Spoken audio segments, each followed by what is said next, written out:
Hi and welcome back to the channel. So as you know, most of the work I do is restoring my MGA, but my daily driver is this, which is a Defender. It's a 2008 double cab. Great car normally, but I've got a problem, and the issue is it won't crank. So these are the symptoms. If I turn the key on, I get all the lights, and then I turn it to crank it. I don't know if you can see the lights, and then all the lights go out, nothing cranks. So the issue actually is that the key assembly in here is faulty. I had this same situation or similar situation on another Defender that I had many years ago, and it was the opposite way round. You turn it on, you crank it, it will crank fine, but when you let go of the crank, then the engine would die. So it's exactly the same situation, though it's just that key lock assembly is broken. So today, got to get it fixed.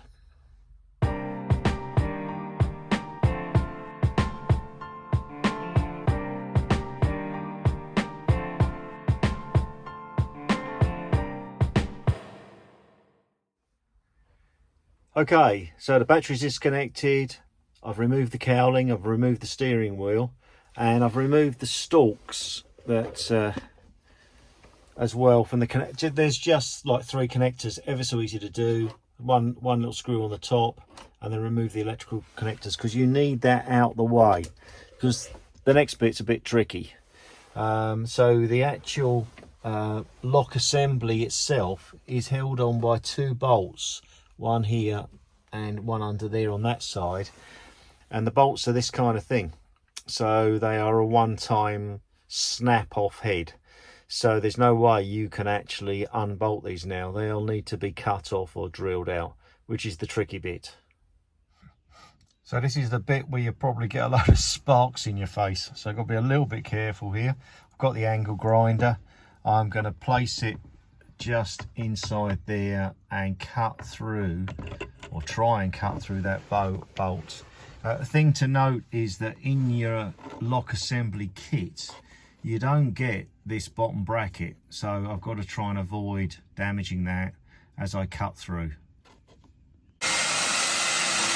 Okay, got different technique for the other side.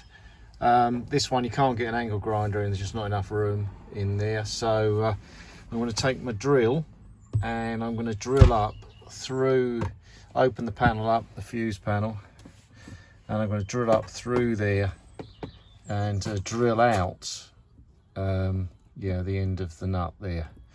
So just means you're going to make a small hole in the top here, but there's a cover that goes over that anyway, you're never going to see it.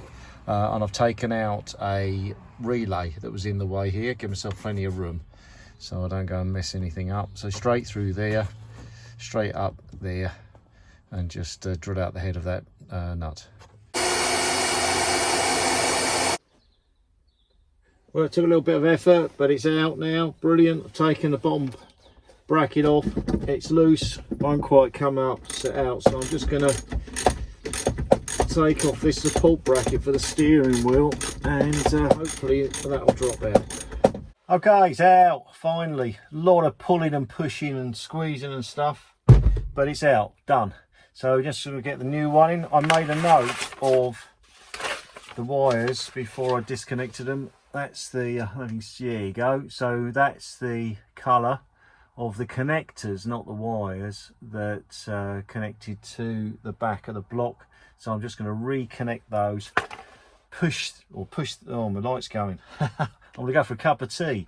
Then I'm going to reconnect those and push it back together. And then the job will be done.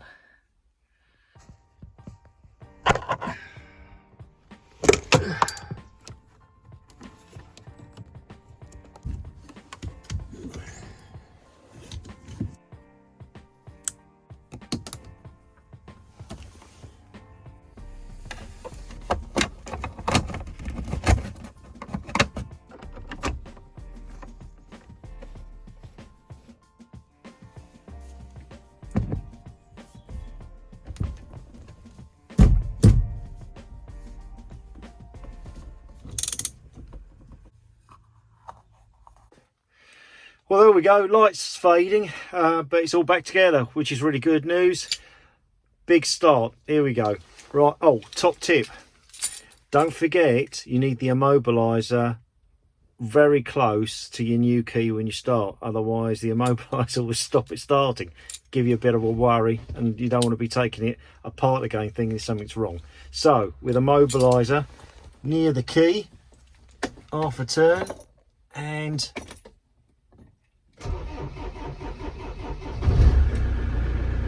beautiful. Okay, job done. Hope that's useful to somebody. Hopefully you liked the video. If you did, please give me a like, and if you want to, please subscribe. See you again. Bye.